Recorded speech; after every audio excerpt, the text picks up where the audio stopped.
नमस्कार, ज्ञान वैविध्य चैनल में आपका स्वागत है। क्लास 9 के लिए बिहाइव बुक से second chapter the sound of music. The sound of music एक वो संगीत के बारे में जो डिबोरा क्लवी ने लिखा है, बता रहे हैं कि म्यूजिक की आवाज़ को कोई कैसे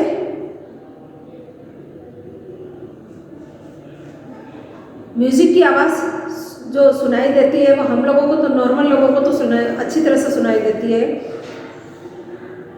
पर इसके बारे में बताएं एक बहरी लड़की के लिए कि वो कैसे इसको सुनती है। तो एल्विन ग्लेनी जो है वो बिना सुने म्यूजिक को कैसे परफॉर्म करती है, ये इसकी स्टोरी इसमें बताई गई है। एल्विन ग्लेनी विदाउट हियरिंग भी वो म्यूजिक को सुन लेती है। कैसे सुन लेती है कि वो अपने फीलिंग से।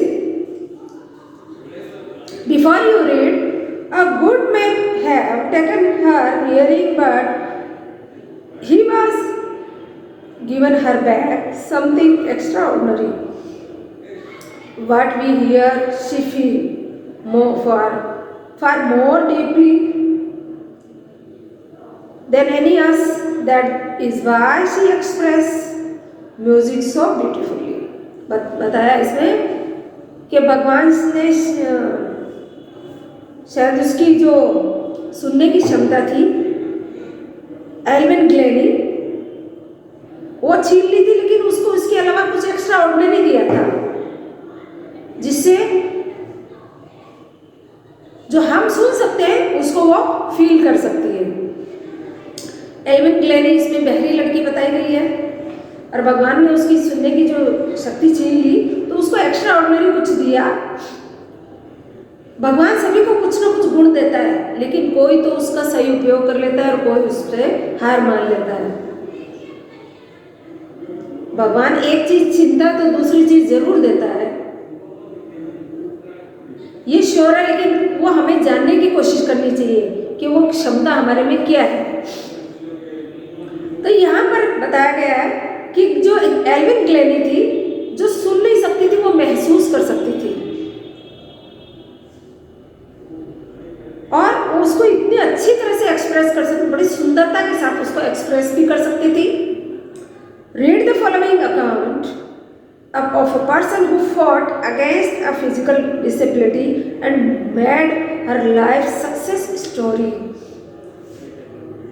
इसमें इसी इंसान के बारे में हम सुनेंगे या ये पढ़ेंगे स्टोरी कि कैसे उसने अपनी जो सुनने की शक्ति खो दी थी और उसके अलावा जो उसको महसूस करने की जो शक्ति मिली थी, उसे अपने आप को कैसे उसने सक्सेसफुल बनाया अपनी लाइफ में। क्योंकि उसकी फिजिकल डिसेबिलिटी थी, शारीरिक तरीके से तो वो बिल्कुल विकलांग थी ना, वो सुनना उसके लिए संभव ही नहीं था, सुनने की शक्ति वो खो चुकी थी। फिर भी उसने अपनी लाइफ में कैसे सक्सेसफुल बनी वो, उसके बारे में हम इसमें पढ़ेंगे। Rush our crowds just for position on the underground train platform. A slight girl looking younger than her 17 years was nervous yet excited as she felt a vibration of the approaching train. It was her first day at the prestigious Royal Academy of Music in London, and daunting enough for any teenager fresh from Scottish farm. But this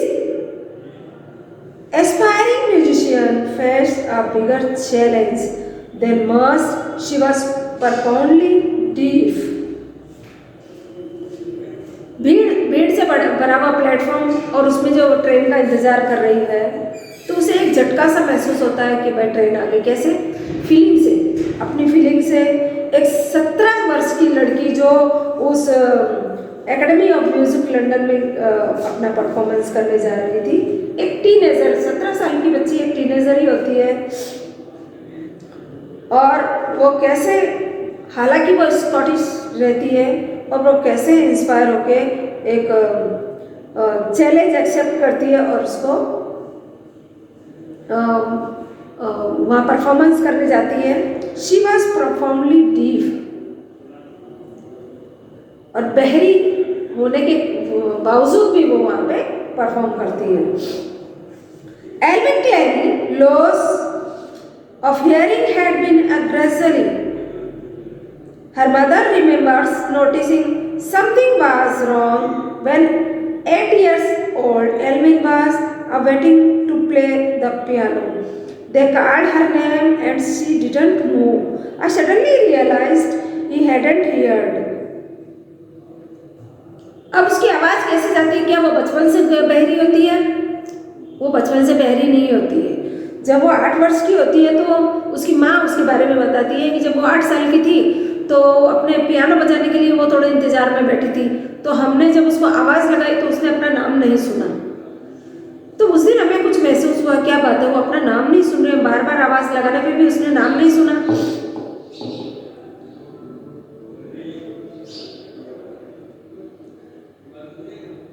और उसने बिल्कुल भी कोई response ही नहीं दिया। तब हमने अचानक लगा कि वो सुन ही नहीं पा रही है, उसको आवाज़ सुनाई नहीं दे रही है। Says Isabel Glennie, for quite a while Eleven managed to conceal her growing deafness from the friends and teachers. But by the time she was 11, her marks had deteriorated, and her headmistress asked her parents to take her to a specialist.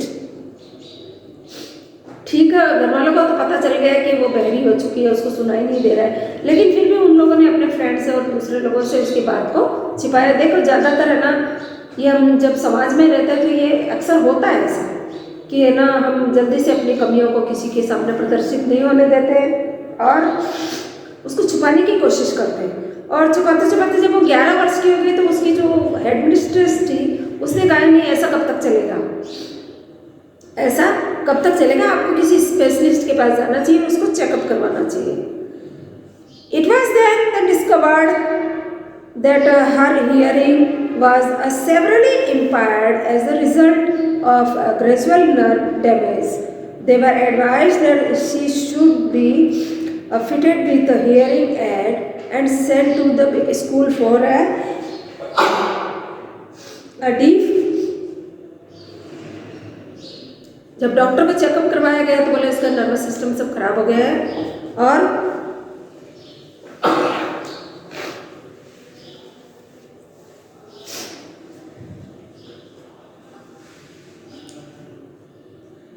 और ये अब सुन नहीं पाएगी बिल्कुल भी, तो इसे आपको बहरों के स्कूल में एडमिशन करवा देना चाहिए।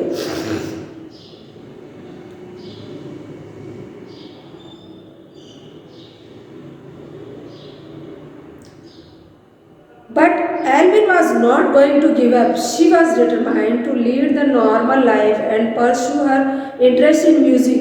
One day she noticed a girl playing a xylophone and decided that she wanted to play it too. लेकिन एक बार तो उसको लगा कि अब वो कुछ नहीं कर पाएगी, उसने सब कुछ खो दिया है। लेकिन फिर उसने हार नहीं मानी, गिव अप नहीं किया, मतलब उसने हार नहीं मानी। उसने कहा कि कुछ भी हो जाए मैं अपनी लाइफ को नॉर्मली जीऊँगी। और उसने एक दिन उसका जो इंटरेस्ट था वो बड़ा म्यूजिक में था, तो उसने कहा कि नहीं, कुछ भी हो जाए मैं गिव अप नहीं करूँगी और मैं अपनी लाइफ को नॉर्मल तरीके से जीऊँगी। और एक दिन उसने किसी को बच्ची को जाइलोफोन बजाते हुए देखा।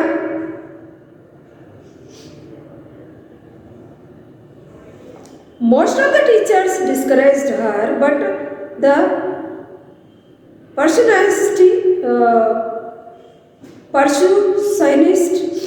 Ron Phobos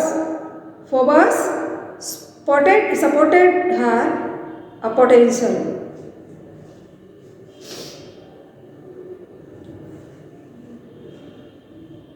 एक जो ड्रम बजाने वाला जो मास्टर था, बाकी सब ने तो उसको डिस्करेज किया, उसको कहा कि नहीं तुम कुछ नहीं कर सकती, तुम ऐसा मत करो, कि म्यूजिक तो पहले सुनने की चीज़ होती है, तो ऐसा कुछ नहीं हो सकता है, तुम ये म्यूजिक के पीछे मत पड़ो, तुमसे नहीं होगा क्योंकि तुम बिल्कुल बहरी हो चुकी। बहुत जनों ने उसको डिस्करेज किया, लेकिन एक जो ड्रम बजाने वाले जो मास्टर थे उन्होंने उसका सपोर्ट किया, जो रॉन फ्लावर्स है।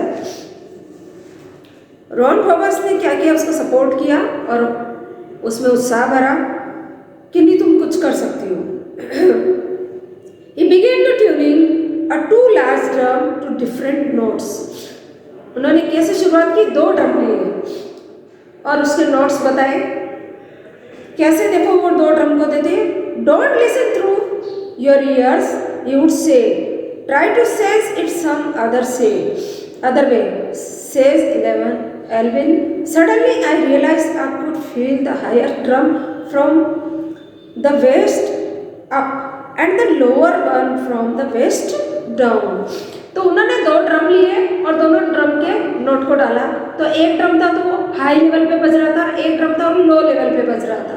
तो उसने कहा कि तुम उसको सुनो मत, एल्विन को कहा कि उसको सुनो मत, उसको और तरीके से फील करो कि तुम्हें कैसे फील हो रहा है। तो जब उसने ध्यान दिया एल्विन ने, तो उसने बताया कि एक जो हाई जिसमें आवाज़ आ रही है ड्रम की, वो मेरे कमर से ऊपर मुझे फील हो रहा है, उसके जो वाइब्रेशन है उसका फील हो रहा है, और जो लो लेवल पे बज रहा है दूसरा वाला ड्रम, वो मेरे कमर से नीचे की तरफ मुझे फील हो रहा है, ऐसा उसने बताया। तो बस repeated the exercise and soon Elvin discovered that she could sense certain notes in a different part of her body. ये तो उसके लिए थोड़ा सा प्लस पॉइंट हो गया।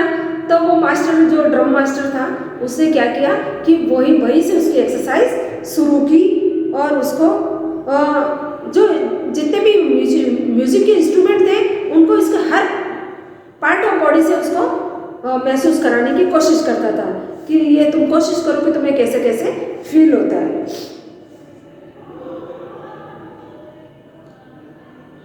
I had learned to open my mind and body to sound and vibration.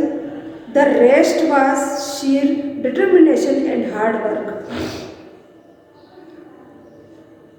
वो बताती थी, उसने बताया कि मैंने कैसे उसको बहुत ज़्यादा वर्क किया, अपने उसको कितना ज़्यादा याद किया दिमाग के अंदर कि मुझे कितना फील हो रहा है, कमर के नीचे कितना फील हो रहा है, कमर के ऊपर कितना, और दूसरे पार्ट में मुझे क्या क्या फील हो रहा है, उसकी मैंने बहुत ज़्यादा मेहनत की।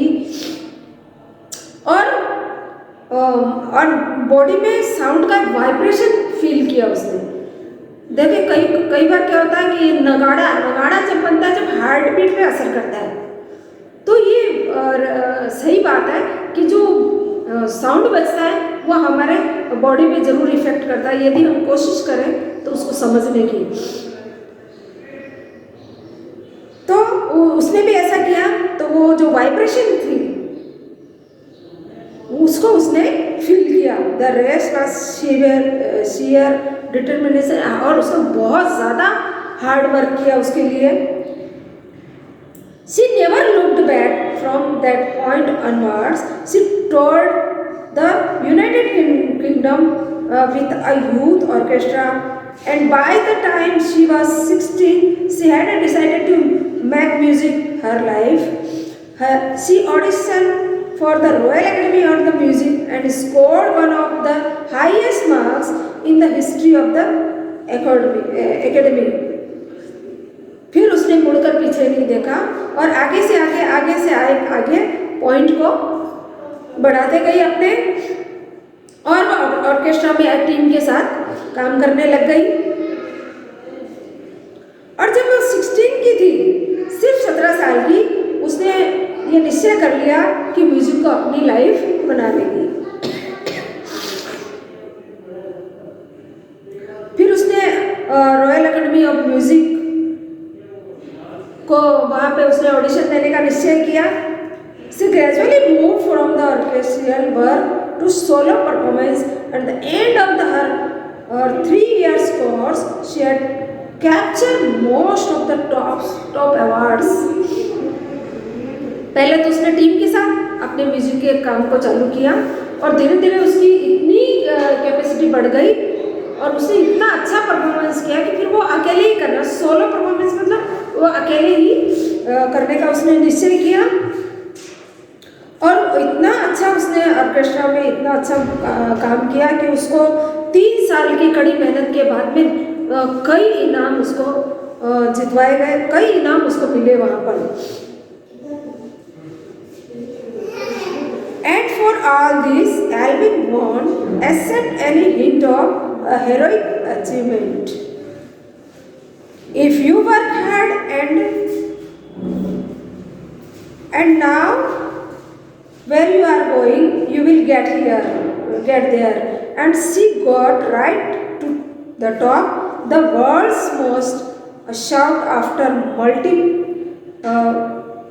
percussionist with a mastery of the some thousand instrument and the hectic international schedule.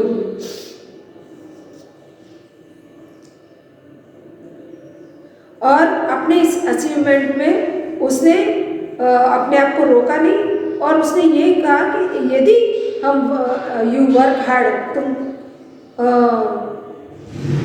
यदि हम किसी काम के लिए लगन से काम करेंगे, यदि तुम किसी काम को बड़ी कड़ी मेहनत के साथ हार्ड वर्क के साथ करोगे तो तुम्हें वहाँ जाने से कोई भी नहीं रोक सकता है। और इस वजह से वो एकदम टॉप पर पहुँच गई। और अब तो ये हो गया कि उसको हजारों तरह के जो इंस्ट्रूमेंट थे वो बजाने आ गए थे बिना सुने। एक इंस्ट्रूमेंट को बजाने में इतनी दिक्कत आ रही थी, लेकिन इसकी तो इतनी मेहनत थी कि उसको हजारों तरह के इंस्ट्रूमेंट बजाने आ गए थे और कई अवार्ड उसने जीत लिए थे इंटरनेशनल लेवल पे। अब तो उसको बिल्कुल इंटरनेशनल लेवल पे ही सारा सुना जाता था। It is intriguing to watch Alvin functions to the effortlessly without hearing. In our 2 hours discussion, she never missed a word. Man with a busy beard give her trouble. She laughed. It is not just watching the lips. जब उसे बातें करते थे Alvin के साथ में, तो वो एक वर्ड भी नहीं चूकती थी। उसको कैसे पता चलता था? सुनाई कुछ नहीं देता था, लेकिन लिपसिंग से और आंखों से, गालों से, सारे एक्सप्रेशन से वो सारे सवालों का जवाब देती थी और एक भी वर्ड उसमें गलत नहीं होता था। उसकी इतनी कड़ी मेहनत थी, इतनी कड़ी मेहनत कोई लाखों में ही एक कर सकता है। She speak flashly with a Scotch lilt. My speech clear because I could hear till I was 11, she says. But that doesn't explain how the managed to learn French and master Japanese. स्कॉचिश तो उसको सीखना आसान था क्योंकि वो 8 साल की as में बहरी हुई थी। उसके पहले तो धीरे धीरे वो सीखी हुई थी, वो तो उसके लिए सीखना आसान था। लेकिन जापानीज और जो फ्रेंच उसने सीखी थी तब तो बिल्कुल बहरी हो चुकी थी। फिर भी उसने उसको अच्छी तरह से सीखा और अच्छी तरह से उसका वो जवाब भी दे पाती थी, एक सिंगल वर्ड भी वो गलत नहीं बोलती थी। As for music, she explains, it pours in through every part of my body. It tingles in the skin, my cheekbones and even in my hair. When she plays a xylophone, she can sense the sound passing the stick into her fingertips. By leaning against the drums, she can feel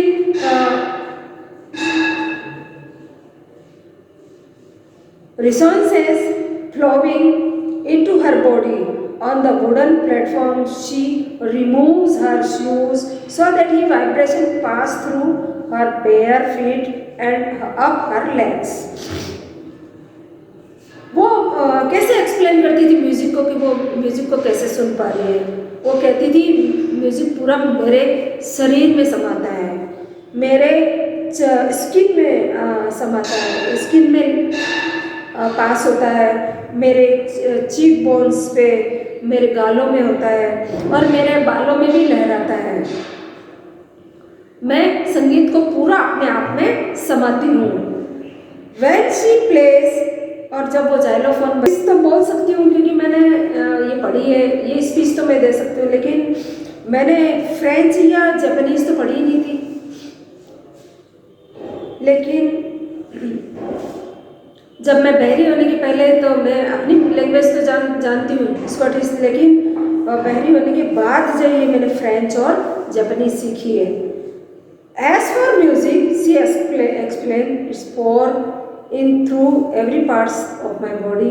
It tingles in the skin, my cheekbones, in every hair, even my hair. When she plays the xylophone, she can sense the sound passing up the stick into her fingertips.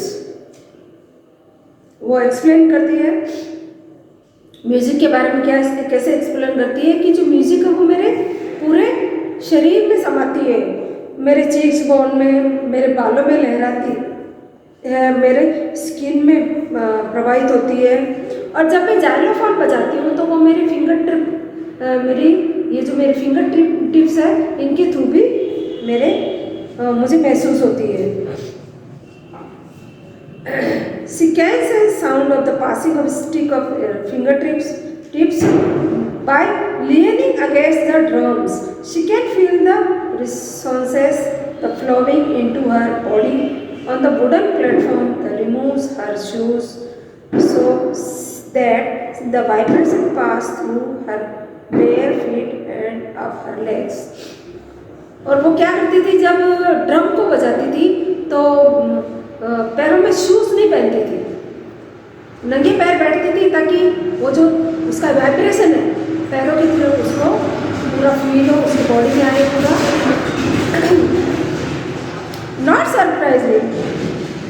Not surprisingly, Alvin delights her attitude.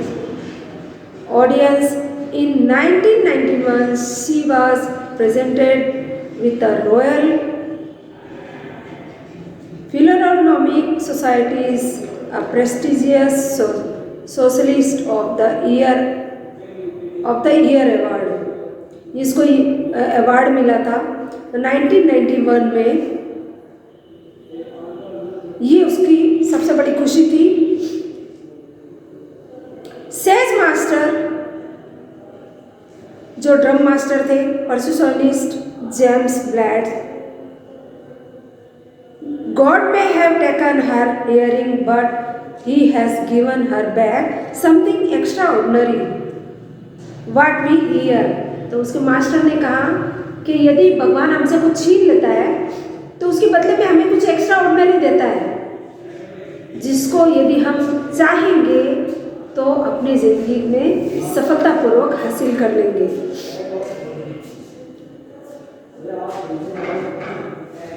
She feels far more deeply than any of us. That is why she expressed music so beautifully.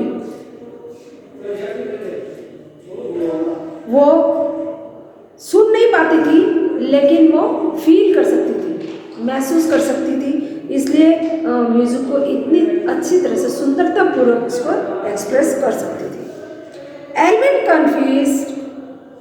confesses that she is something of a workaholic. I have just go to work, often harder than a classical musician, but the reward are the enormous. Apart from the regular concert, Alvin also gives free concert in prison and the hospitals.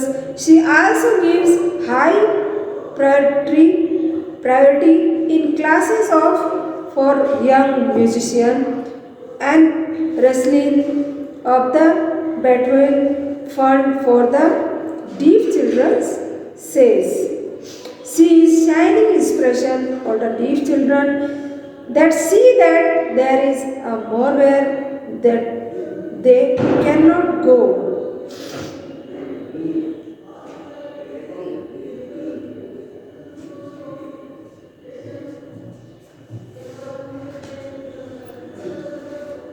उसने अपने काम को इतने अच्छी तरह से प्रदर्शित किया। और फिर वो क्या करती थी, लेकिन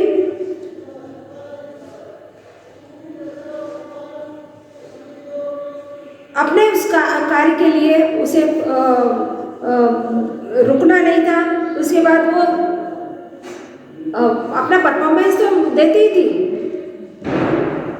हर प्लेटफॉर्म पे, इंटरनेशनल प्लेटफॉर्म पे अपना परफॉर्मेंस देती थी, लेकिन फ्री में भी अपना परफॉर्मेंस देती थी। किसको देती थी? जैसे जेल में जाके, हॉस्पिटल में जाके, और सब और ज़्यादा जो प्रायोरिटी थी उसकी, पहला महत्व देती थी वो डीप बच्चों को, जो बहरे बच्चे होते थे उन्हें जाकर वो म्यूजिक की वो इंस्पिरेशन, उनको इंस्पायर्ड भी करती थी और वहाँ पर जाके उनको सिखाती भी थी।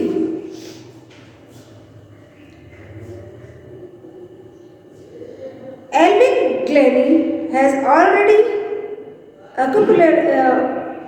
accomplished more than most people twice her age. She has brought a precision to the front of the orchestra and demonstrated that it can be very moving. She has given inspiration to those who are the handicapped, people who look to her and say, if she can do it, they can, I can. And not a least, she has given enormous pleasure of millions.